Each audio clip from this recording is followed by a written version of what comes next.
has hopelessly failed us. In particular, the Devon and Cornwall Police Force has failed us. The evidence we have heard during this inquest over the past 5 weeks is a consistent story of individual failures, breathtaking incompetence and systemic failings within every level of the firearms licensing unit of the Devon and Cornwall Police. Well, in news away from home, President Biden has today promised more than $500 million worth of aid to Ukraine. That's after he made a surprise trip to its capital. It comes just days before the first anniversary of Russia's invasion on February the 24th last year. Mr. Zelensky said the visit was an extremely important sign of support for all Ukrainians. The US president said his country would stand with Ukraine for as long as it takes. Putin thought Ukraine was weak and the West was divided. As you know, Mr. President, I said to you in the beginning, he's counting on us not sticking together.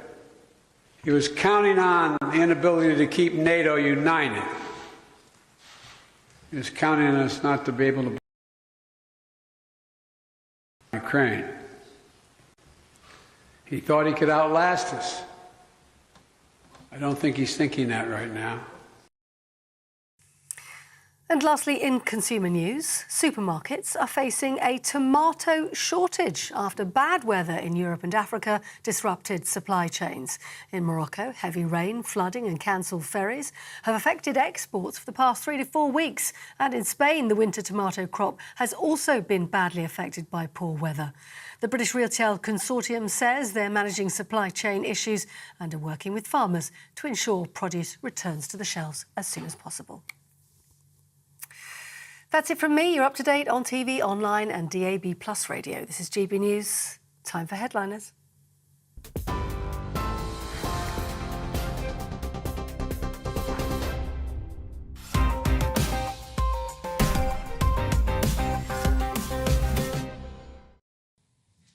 Thank you, Polly. Hello, welcome to Headliners. I'm Simon Evans.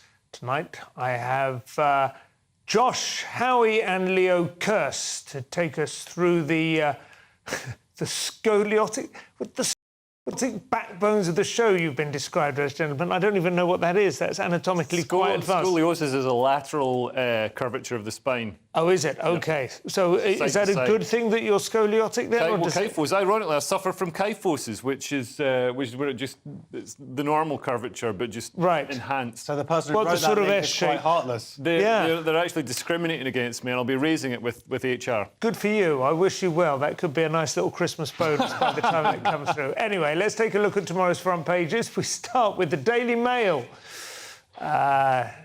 Bring it up. We got it. That's me. Got a picture of the Daily Mail. There it is. The Daily Mail. There we are. The Daily Mail. Nikki, we can let you rest now, as we just saw in the news bulletin. That was Nicola Bulley her remains have been discovered, and her family at some degree of peace. Telegraph have send jets to Ukraine. Truss and Johnson tell the Prime Minister.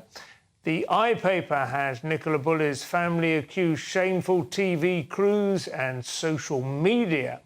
The Guardian has catastrophic failures. You don't seem to be seeing these pictures, do you? But you'll just have to take my word for it. The Guardian have catastrophic failures led to Plymouth shootings. We'll be taking a look at that shortly. The Times, Brexit deal may trigger resignations, Sunak is told. And finally, the Daily Star, with Battle of the BFG. It is grisling and horrigust to gobble funk with words, and we must all stop squibbling.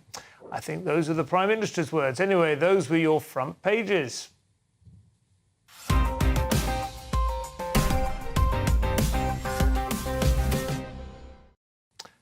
So we begin with the Daily Mail, Leo. Yeah, so they're leading on the front page with the body of Nicola Bulley being discovered. Apparently a psychic has said he found her. I bet he didn't. There seem to be a lot of cranks and weirdos jumping on this. We've seen, people on social media going there and trying to solve it themselves and really turn it into a bit of a circus, which must be horrible for the family. It's already a terrible story without people making it ridiculous. And also the police came out and made that bizarre statement that she had alcohol problems. Yes, and menopause, struggling with hormonal imbalances. I mean, how's that going to help find her? It seemed ridiculous. And I hope, if anything bad ever happens to me, they don't come out and start revealing stuff about me. Oh, he's addicted to solpadine and he eats It was ridiculous, CBD wasn't gummies. it? It was almost... Stick broccoli up his bum. There's... Yeah, it was almost as if they were... It was almost as if they were provoked themselves by a lot of speculation. Right. And they felt under attack for not having made any progress. And so they were trying to demonstrate, actually, we know a lot more about this than you think we do, for instance. Do you know what I mean? It was like... We've spoken to somebody in the family. I mean, it was pretty basic information. It was just personal information. I don't know, I think the police did pretty badly. What do you think about this psychic business, Josh? It sounds like that's just horrifically unnecessary.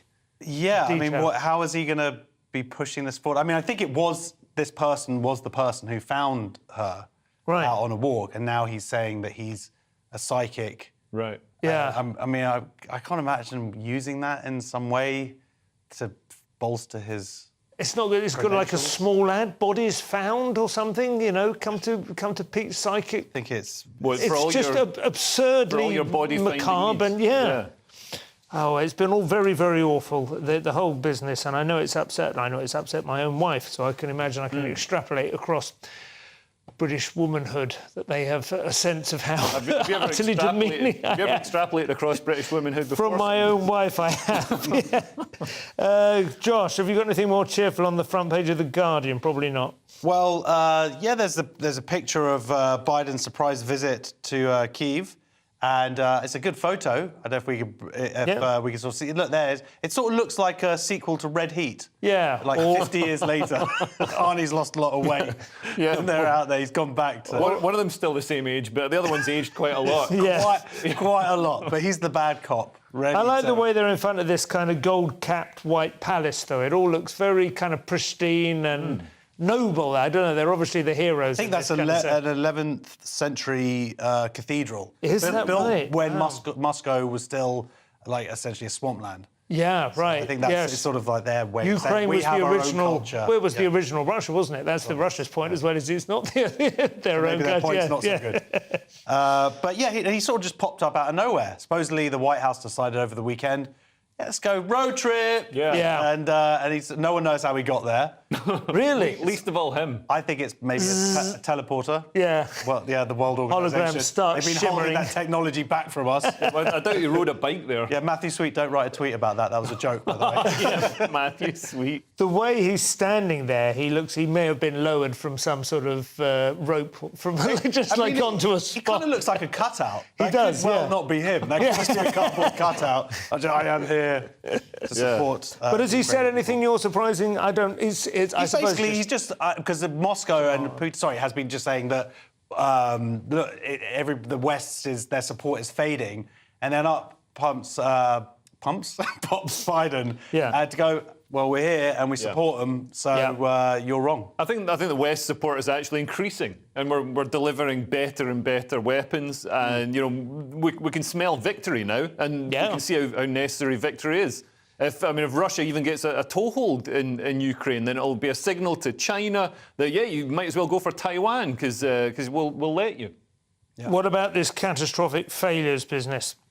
Yeah, so the dreadful shooting, I think it was about 5 years ago now, and 5 people were killed with a shotgun, and it turns out that essentially there are these shotgun licenses are given out, essentially, and they were meant to be checking people, but it turns out a couple of months before he had the license or whatever, he actually beat a 16-year-old unconscious. And at that point, you would think the police would, there would be something on a computer that would go, wait a minute, the same guy's got a shotgun. You know what? I'm going to take that away from them. Yeah. And they didn't.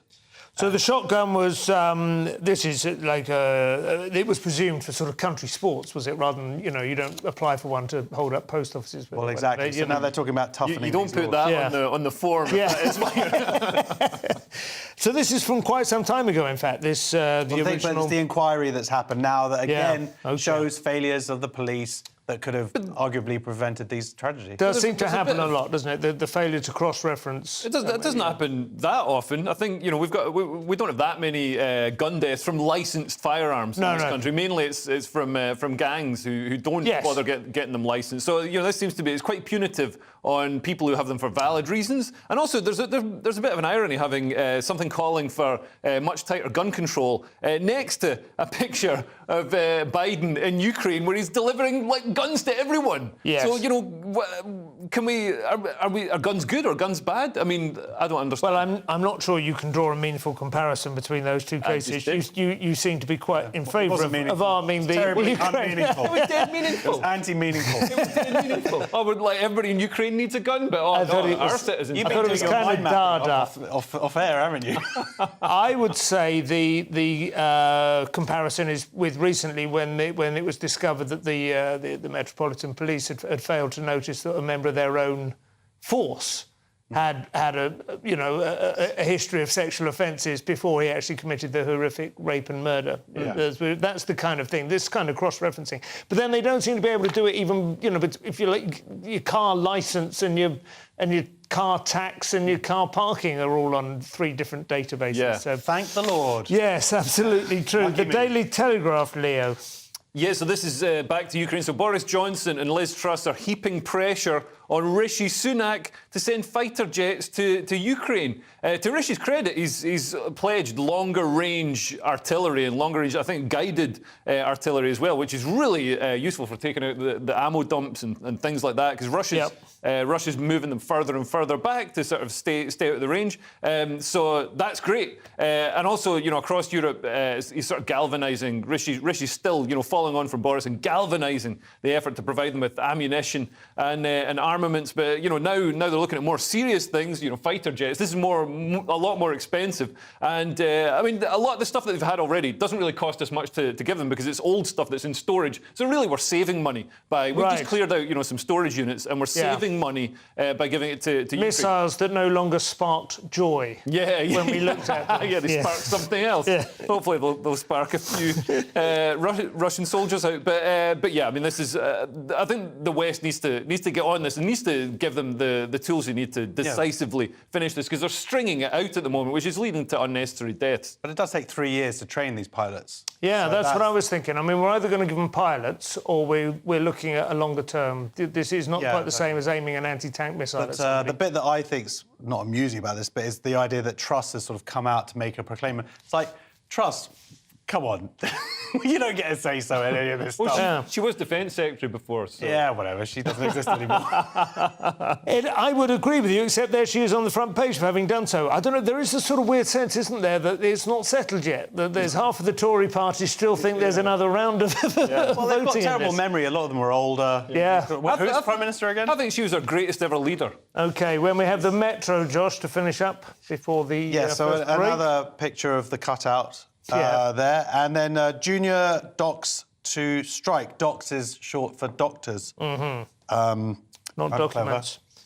And, so this is... They've gone... I think it's 98% of the people who did vote have voted for this. There's a sort of... It's a bit of a stereotype, isn't it, about junior doctors, how they're incredibly overworked, the long hours they do, essentially underpaid. It's a trope. Yeah, it is a trope, isn't it? And it is. TV series sort of based on this whole thing. So they're going to walk out for 3 days, and they want a 26% pay rise, which seems like a lot, but I actually think their starting salaries are pretty... a lot smaller than you think, certainly after studying for 7 years and having people's lives in their hands. You'd think 30 grand, I think it is, something like that. But they're still learning on the job, probably. And then, they make it, they can move to a proper, a first world country and make a lot of money. Arguably, they're also one of the many backbones of the NHS, and them being gone for 3 days is going to cause some of the older doctors going to actually have to work, some of the consultants. So I suppose there's not that many of them, so if we were to give them a decent pay rise, it could be good. That could be good publicity for the NHS. So we've got a shortage of doctors, don't we? Yeah. And we're trying to get new doctors in. We do. We have a massive shortage. But then everybody gets a 26% pay rise, and then we're in this inflationary spiral. And then before you know it, we're in the Weimar Republic, and then the far right come to power. And we saw how that I think it's just junior doctors get 26, and then us as well. That's the front pages exhumed. After the break, we'll find out why you can turn your heating on just in time for spring, why bank robbers are soon going to be a thing of the past. We'll see you in a couple of minutes.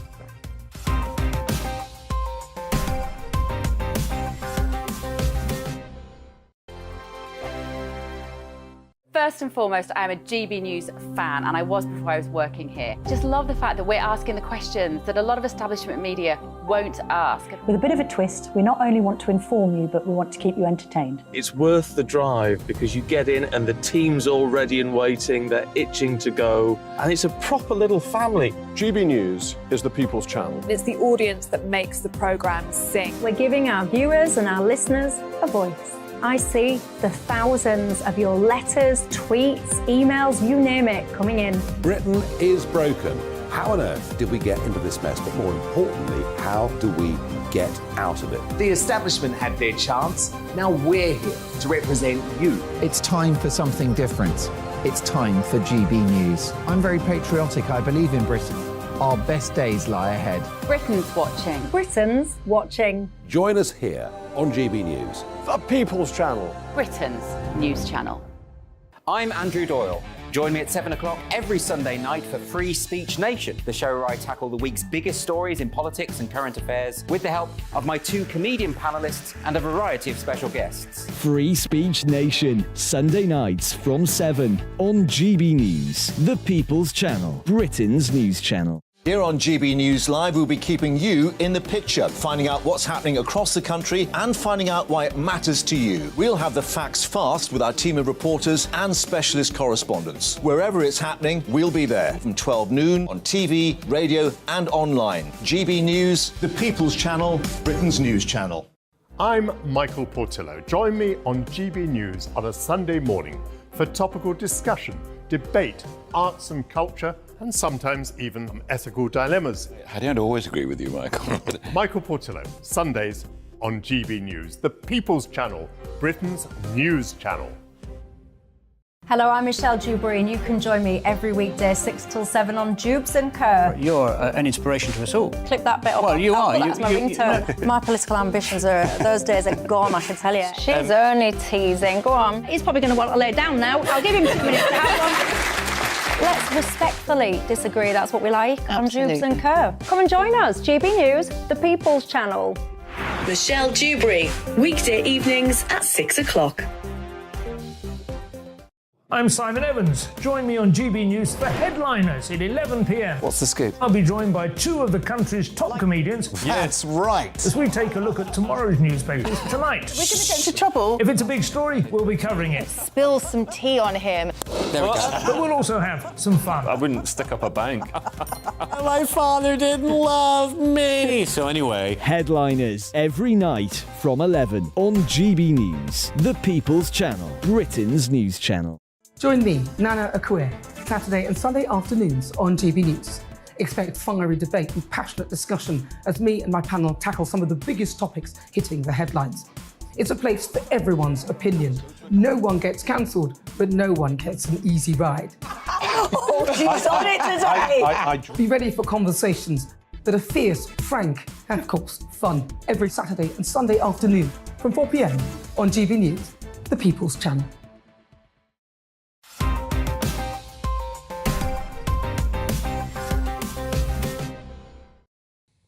Welcome back to Headliners with me, Simon Evans, Leo Kearse and Josh Howie. So, Leo, we start with good news for the Chancellor in the Telegraph. You might even say it's a bit of a windfall, in which case he should probably tax himself, right? Yeah, and give us some back. So, Jeremy Hunt, the Chancellor, has been handed an £11 billion budget boost as gas prices fall to their lowest level in 18 months. So Putin isn't just losing the war in Ukraine, he's lost the energy war with Europe as well. You know, he thought because we got so much of our gas and quite a large amount of our oil from Russia, he had us over a barrel of crude and he could cut it off to us and then we'd all freeze in our homes. Turns out because of climate change, it hasn't been that cold this winter. Is there anything climate change can't fix? So Is that actually why? Because I haven't really managed to see why. Is it because the demand hasn't been as high as expected? Yeah. It's not been as high as expected. Also, we've replaced Russia with liquefied natural gas, that certainly happened. we've suddenly ramped up the ability of the terminals to accept it and pipe it around Europe. So yeah, I mean, to our government's credit, they're terrible on a lot of things, but they've done very well on this. They've reopened the gas storage in the North Sea.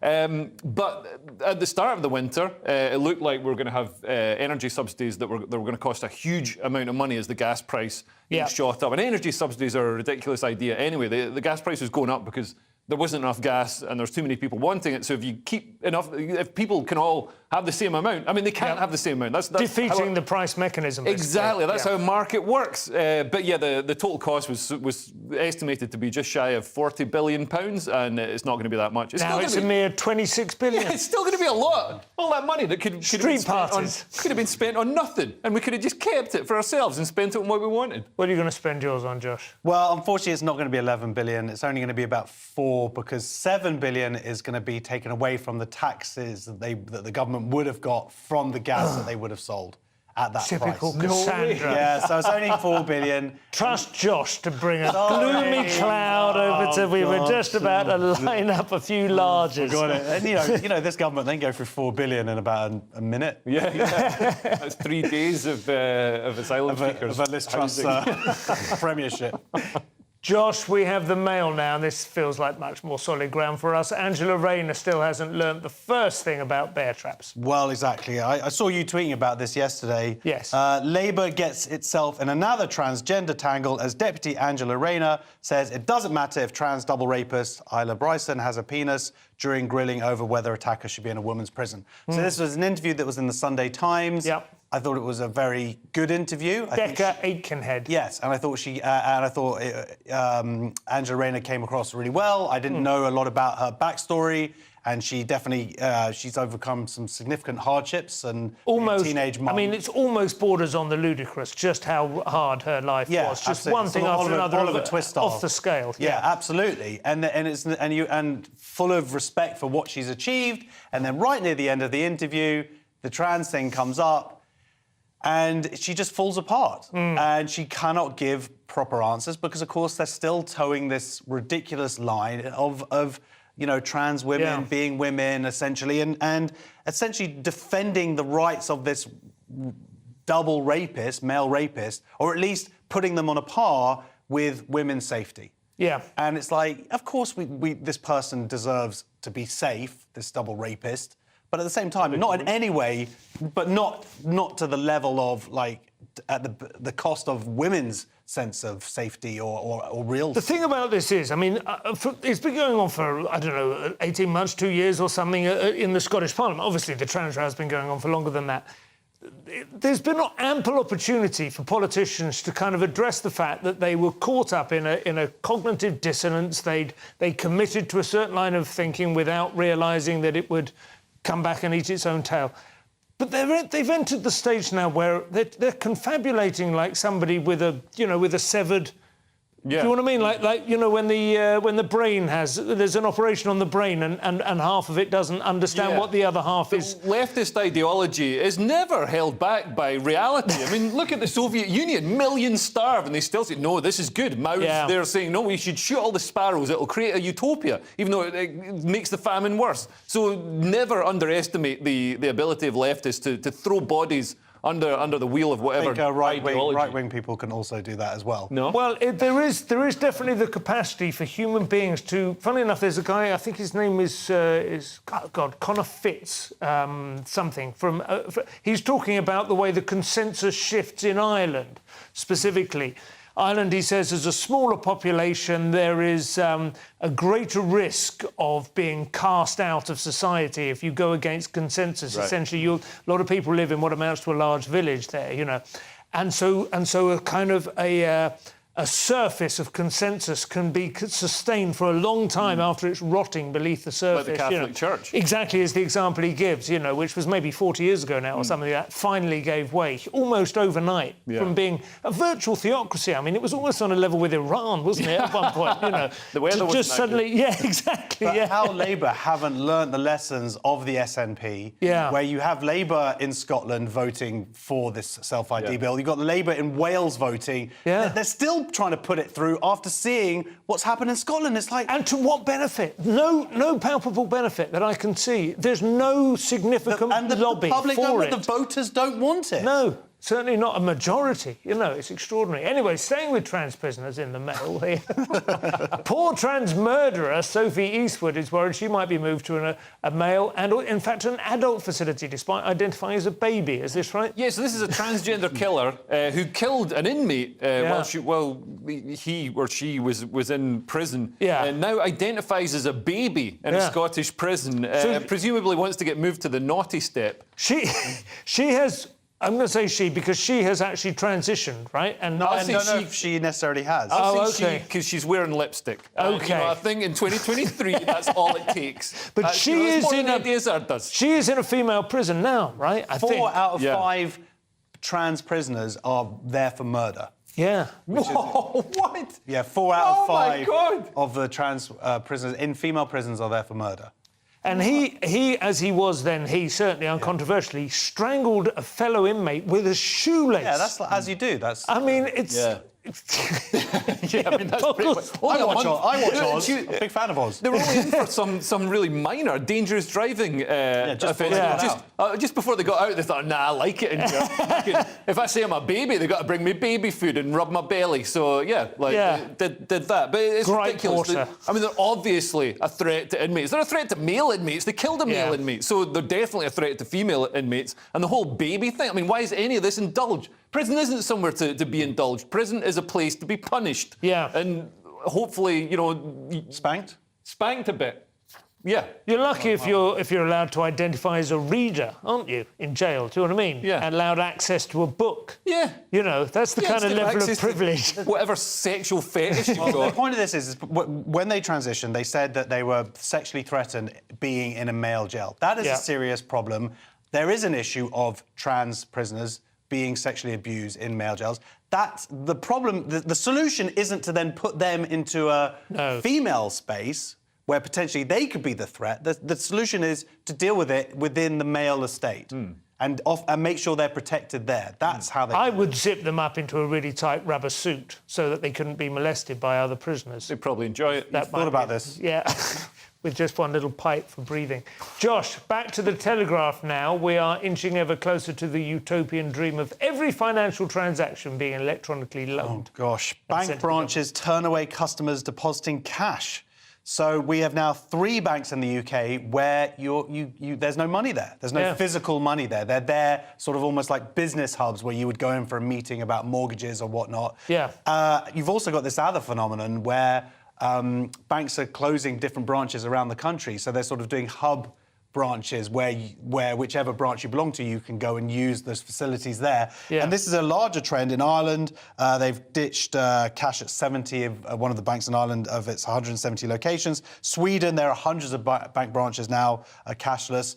This is the way things are going. But of course, that is a danger to people who still use cash, even though they're saying it's only going to be like 6% in 10 years. It's going fast, isn't it? It's interesting because obviously stand-up comedy is probably one of the last trades where anyone gets paid cash in hand. It's us and gardeners and tree surgeons. And even that, now so many gigs on cash, they're backs. Yeah. Bank transfer. You do notice how it is, it feels slightly odd now if you go out just with cash. I lost some bank cards where I had my wallet stolen, and I found loads of pubs don't take cash in central London. There are loads of places you cannot pay. For free. Yeah. You just have to skip None of my around. drug dealers anymore. Yeah. Really? Yeah, that's not right. that. That's because drug dealers the are dark taking, web. the tap the contactless thing, but it's and well, comedians buskers as well do that now, right? If you go in the London Underground, buskers you can tap your card. And comedians do that kind of show as well. But the danger is we're moving towards a digital currency, which can then be completely controlled. It's not just logged electronically, so they can see where, what you spent it on, but they can, this currency, it can be given a time limit, so you've got to spend it within 2 weeks. It can be given a geographic area. It can be restricted to only being spent on certain things, like sort of a record voucher given to you by the government. Yeah, only to be spent on prog. If I ruled the world. That's all for this section. After the break, we have white BAFTAs, student dossers, and in the other sense of the word, what is phone neck? We will find out shortly. See you in a minute.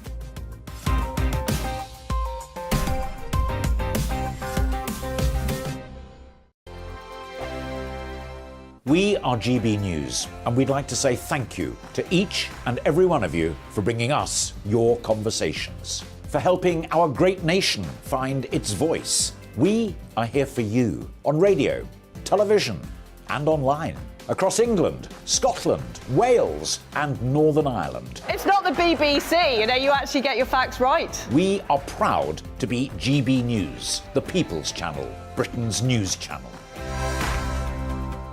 I'm Mark White. As GB News Home and Security Editor, I cover those key issues that are so important to you. Our authorities, our communities doing all they can to combat violent crime. With the public services under unbearable strain, why are we still failing to control our borders? Defence, the first priority of any government, has been continually hollowed out. Can we trust our politicians to protect the armed forces? Join me, Mark White, on GB News. Join me, Nana Akue, Saturday and Sunday afternoons on GB News. Expect fiery debate and passionate discussion as me and my panel tackle some of the biggest topics hitting the headlines. It's a place for everyone's opinion. No one gets cancelled, but no one gets an easy ride. Oh, she's on it today! Be ready for conversations that are fierce, frank, and of course, fun. Every Saturday and Sunday afternoon from 4 p.m. on GB News, the People's Channel.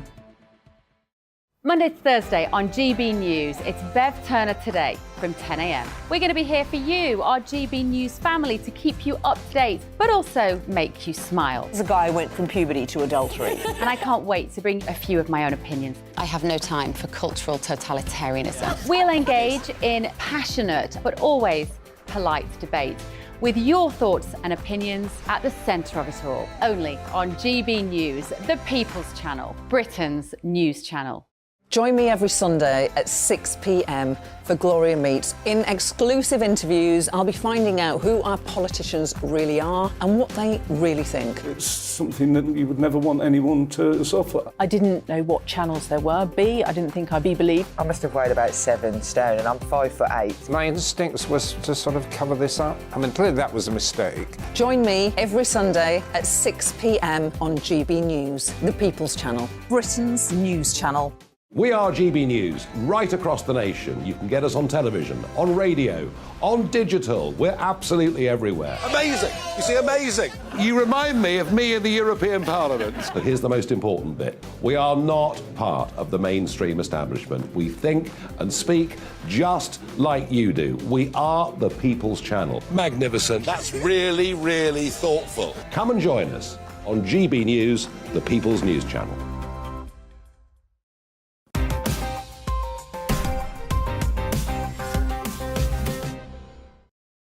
And welcome back to Headliners. So, Leo, we have The Guardian now with encouraging news for anyone who thinks social media is rotting our brains. So Facebook and Instagram users will soon need to pay to be verified and get that blue tick as Meta follows in the footsteps of rival platform Twitter. Facebook said that one of their things was like always free. We're always going to be free. Of course, until we're not. Until we need some money. And then, all the venture capital's run out. There's no blue tick protocol on Facebook at the moment. I think there is. There is there? Okay, right. Yeah, and I don't know what the process is. Instagram definitely has them. I applied for a blue tick and never. Right, I was refused on Twitter as well. Right.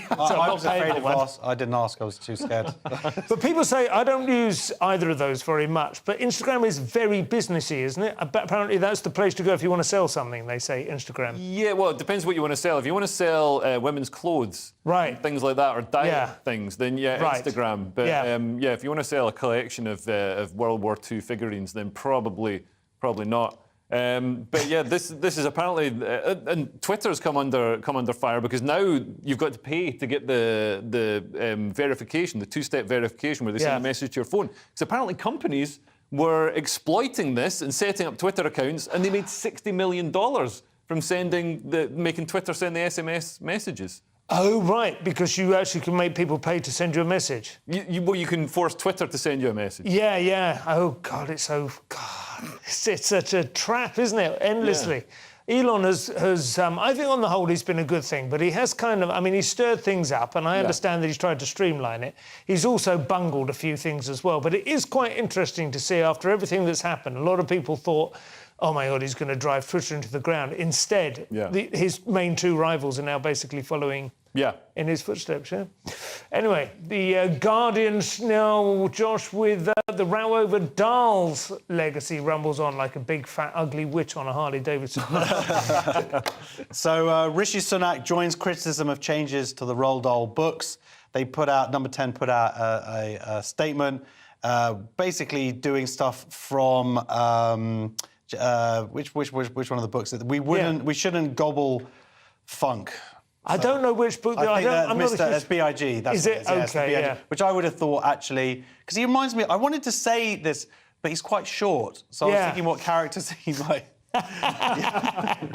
He's more like Matilda. So different people are stepping in. Interestingly, His Dark Materials... Philip Pullman has come out on Radio 4 and just said, those books should be sacrosanct, but actually they should be left to fade and die. I have some sympathy with that view. I'm not actually a huge fan of Pullman when he fulminates one way or another. But I mean, I don't know. The question is, will they? Let people choose. Let people have the choice. Now people are going to go and buy Roald Dahl, and it's rewritten by some apparatchik, and they're going to be like, well, this is rubbish. And they don't know that this isn't what Roald Dahl wrote. I mean, imagine, like, going in and rewriting Beatles songs or something like that. Yeah. It's disgusting to me, I didn't grow up on Roald Dahl, so I'm not sentimentally attached. I can imagine how angry I'd be if they were to try and fiddle with Winnie the Pooh or something, which I did love. They're for a bit younger children, but...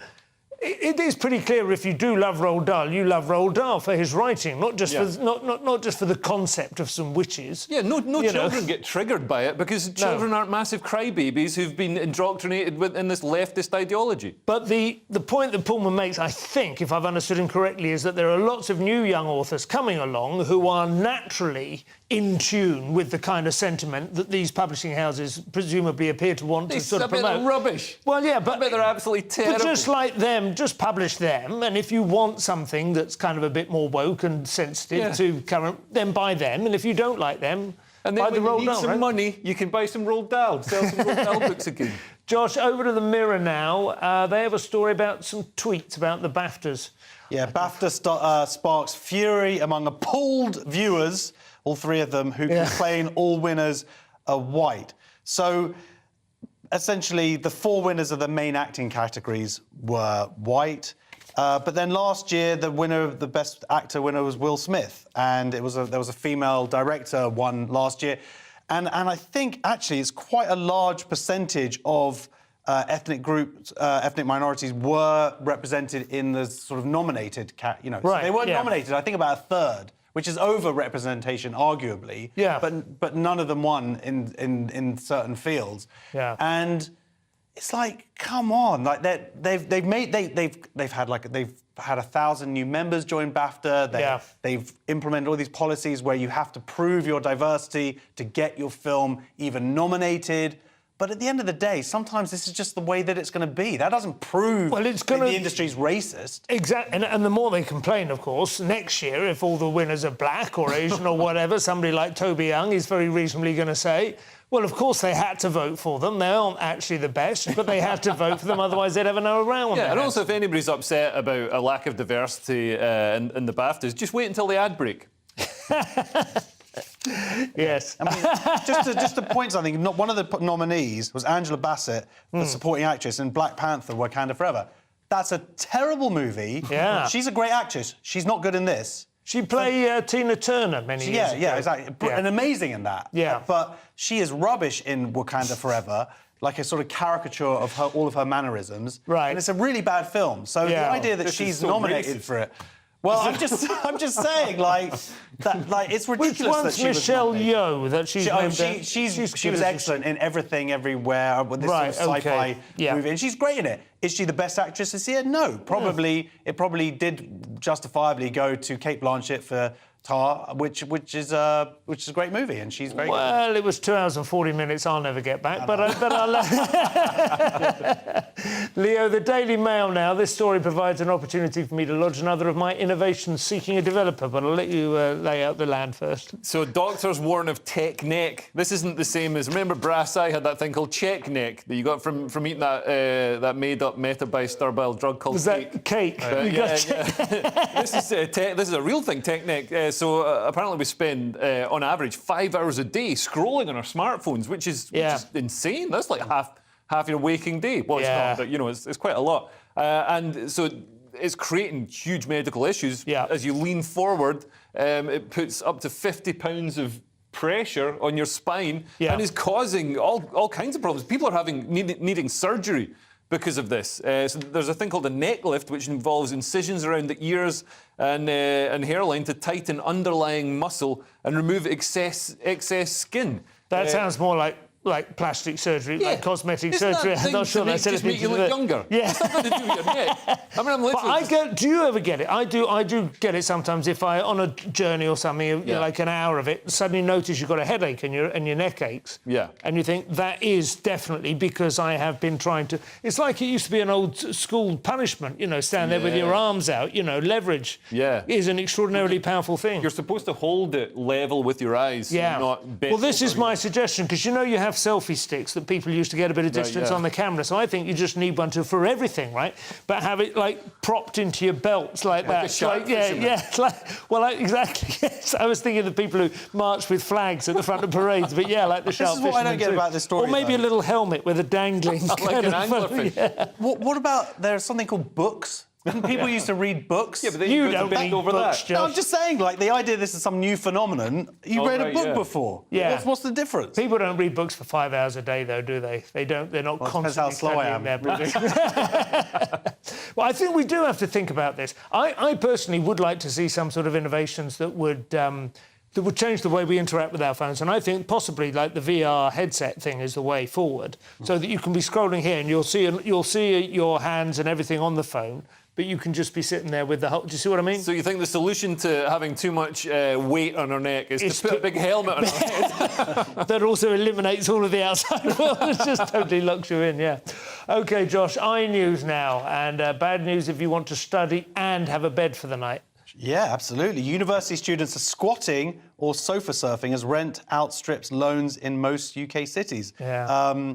This is slightly anecdotal evidence for me anyway, but various members of my family who were off to university and their friends are all panicking, and they were telling me that actually people now studying in Manchester are living in Liverpool because they cannot get accommodations. It's cheaper to live in Liverpool. That's the only way they can actually... It's like people who live in France and work in Geneva.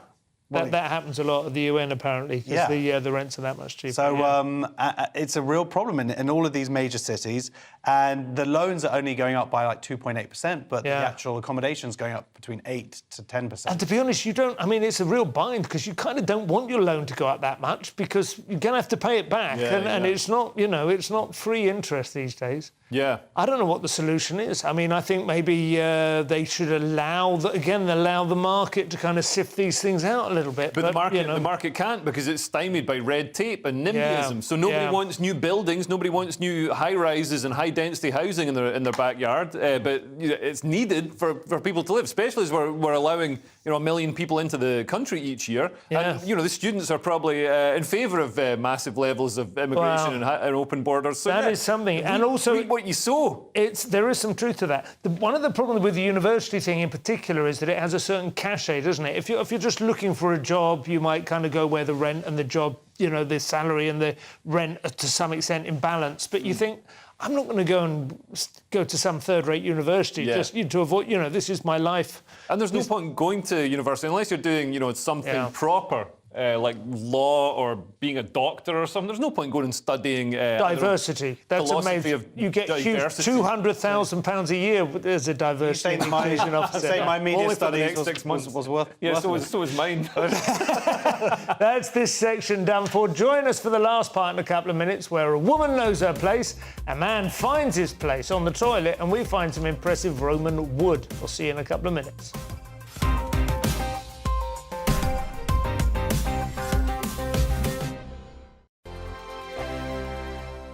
First and foremost, I am a GB News fan, and I was before I was working here. Just love the fact that we're asking the questions that a lot of establishment media won't ask. With a bit of a twist, we not only want to inform you, but we want to keep you entertained. It's worth the drive because you get in and the team's all ready and waiting, they're itching to go, and it's a proper little family. GB News is the People's Channel. It's the audience that makes the programme sing. We're giving our viewers and our listeners a voice. I see the thousands of your letters, tweets, emails, you name it, coming in. Britain is broken.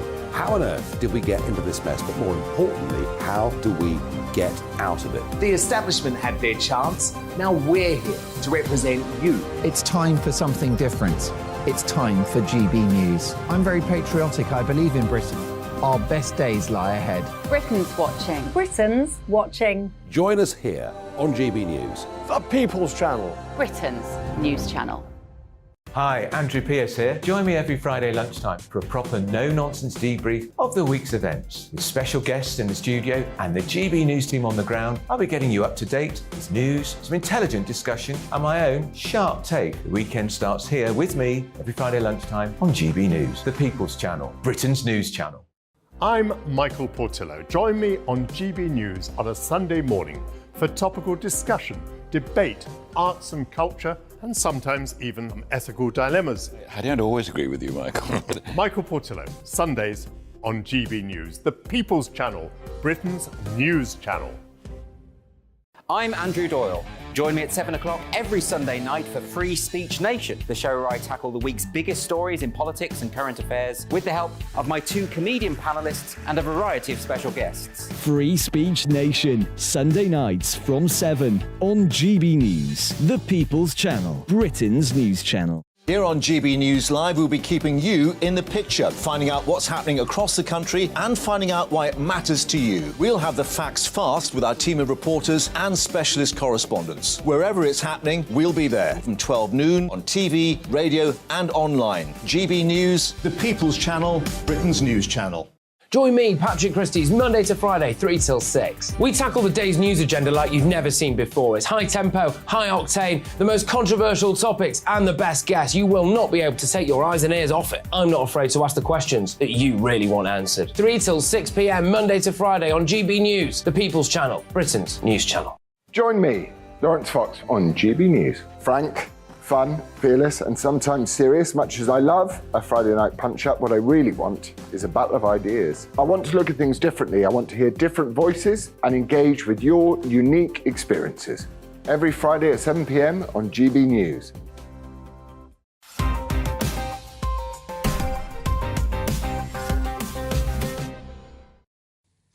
Welcome back to Headliners. So, Leo, to end this programme, we have one last section. We'll kick off with the Mail, a lifestyle choice that would have been pretty unremarkable in my house growing up, certainly, has become an actual news story now. So I'm a traditional housewife and I love spending hours cooking and cleaning for my husband. I'm subservient to him, but in a healthy way.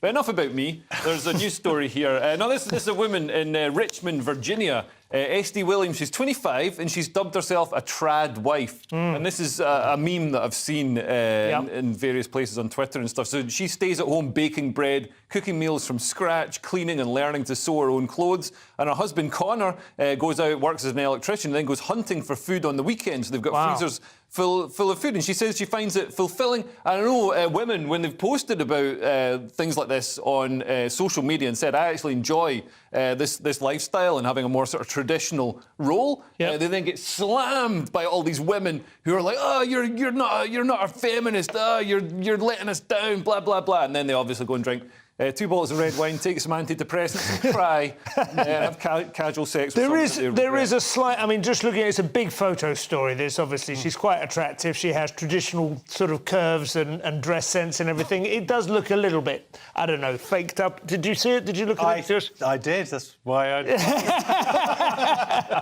There's loads of pictures of her sort of with one heel out, kissing her, you know, and like kind of kneading bread and stuff. But I don't know how traditional she really is. She says here he doesn't have any responsibilities at home other than heavy lifting and hanging up pictures. Now, I make my wife do all of that. Yeah. And that's real traditional. My wife has a term, man jobs, which she uses for anything that I should have done and she's actually had to do all day. Just always there's a stench if I call into the house and a lot of man jobs have been left undone. My wife actually did exactly the same. She took over the DIY recently because I was just sort of like, I'll get to it. And she's basically taught herself and I'm like... So I love that old joke when you go, ladies, if a man has said he'll do something, he'll do it. He doesn't need reminding every 6 months. That's a great joke. Yes. Staying with the Mail, and everyone's favourite table saw hazard has been seen outside his school without his absurd prosthetic breasts.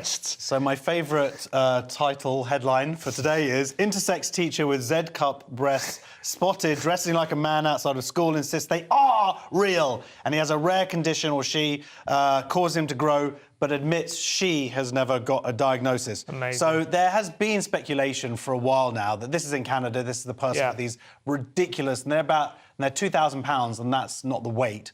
They're expensive and in wood shop and they're like a health and safety hazard. And there is speculation that before this person came out with these big breasts, actually they were very kind of like anti the whole woke thing in Canada. And this person has now been seen basically without the wig and the... So it looks like a protest, basically. It looks like a protest, in which case, what a genius. Yeah. I mean, he's living the life. But now he's claiming that he has gigantomastia, which apparently is a real thing, where your breasts suddenly grow to huge size, but not usually on a man. Yeah. No. It has to be said. I should imagine these aren't... This isn't from a man. I'm not a doctor. But I think I deserve a 26%. I want to know what his end game is, though. Do you think he's looking for financial... Do you think he's hoping to get sacked and then sue them or something? I think it's malicious compliance, just to show how ridiculous the ideology is. Malicious compliance. I like that. It's like the new Gandhi, like civil disobedience. I'm looking forward to the film that they make about him with Ben Kingsley. You'd have to have 3 Ben Kingsleys, wouldn't you? 3 bald heads. The Guardian now, Leo, has slightly less worrying signs of emasculation than we've seen in the lavatory, but still. So, this is the splashback scandal. Should all men sit down to urinate? I mean, I don't know why they're putting this in The Guardian. Obviously, all Guardian readers sit down to urinate already. So, this is in Germany, they call them Sitzbinklers. There's been a court case there. In 2015, the court in Germany ruled in favour of a man's right to urinate while standing after the landlord had complained that it was discolouring the marble or something in his bathroom. Wow. So men... Generally, about 70% of men stand to urinate, and it's seen as effeminate or not masculine to sit down and urinate. Although it does mean at night you don't need to turn the light on, which is great. That is true. Yes, yeah. But they're saying there's bad things. I mean, they do 6 pages on this. I can't believe people. The only thing I would say, I mean, I stand, and probably will for a few more years. But the only thing I will say is, I think you don't realise quite how much splashback there is in certain situations until. Have you ever used a urinal, like a stand-up urinal in shorts? Yeah. It's extraordinary how much comes back straight onto your legs, isn't it? And you don't realise that. I don't know if the same thing is like if it's spraying out of a toilet bowl as well. Probably not quite as much. That's why Paulie in The Sopranos wouldn't touch his shoelaces. Right. Yeah, they're soaked. Yeah, but there's also... Can I just read the best sentence in this? He says, I should probably also say that though I've been talking about men, it applies to anyone with a penis. Times now. We've got to get through a couple more stories before we close up for the night. Sounds like somebody's trying to make archaeology seem a little more interesting than it really is. Veni vidi filthy. Roman tool was used for pleasure. They actually found this about 30 years ago. this bit of wood, essentially, phallic-shaped wood, and they thought it might have been something called a darning, used for darning. Oh, yeah, you push it into your sock to give it a bit of shape. So this must have been pushed somewhere else. Yeah. And give it a bit of shape. The Roman sock. Yeah. And they're saying now, actually, it might have been the first ever phallus of its kind. It's 2,000 years old. Yeah. I'm imagining it would give you splinters. There's one suggestion it might not have been used in the full sort of sex toy form. Rather than sort of, it would be used to enhance a statue and touched for luck. Well, that's why I use mine. Is it? Yeah. Touch it for luck. So going to get arrested. Finally, we have 10 seconds for this one, Leo. Banksy is having a positive impact on people's lives. So Banksy did a spray painting next to a real-life abandoned freezer in Margate, and then the council rushed along to pick it up because they'd been exposed. Banksy had exposed them. So now the locals are doing it to other fly-tip junk, and the council aren't being as quick. Fantastic. I think we should all stories that quickly. The show is nearly over. Let's take another quick look at Tuesday's front pages. The Daily Mail has Nikki, we can let you rest now. Telegraph has send jets to Ukraine, Truss and Johnson tell Prime Minister. The iPaper has Nicola Bulley's family accused shameful TV crews and social media. The Guardian has catastrophic failures led to the Plymouth shootings. The Times has Brexit's deal may trigger resignation, Sunak told. And those were your front pages. Thank you so much for joining us for tonight's show. Thank you to Leo Kearse and Josh Howie for remaining upright and straight-spined throughout. Headliners is back tomorrow with myself once again and Josh once again and Roger Monkhouse and a whole load of news stories. And if you're watching the 5 a.m. repeat, good morning. Stick around for the breakfast show coming up next. Otherwise, have a good night's sleep. Good night.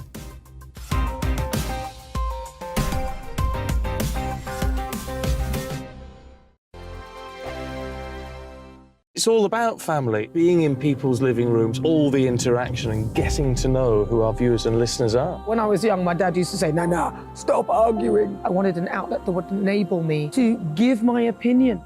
People are going through a really hard time right now, and I know that you don't feel like you're being listened to by the establishment. I came to GB News because it's the People's Channel, and I want the audience to have their say on the events of the day. We're dynamic. We do something different. Democracy shows that the wisdom of the nation is in its people.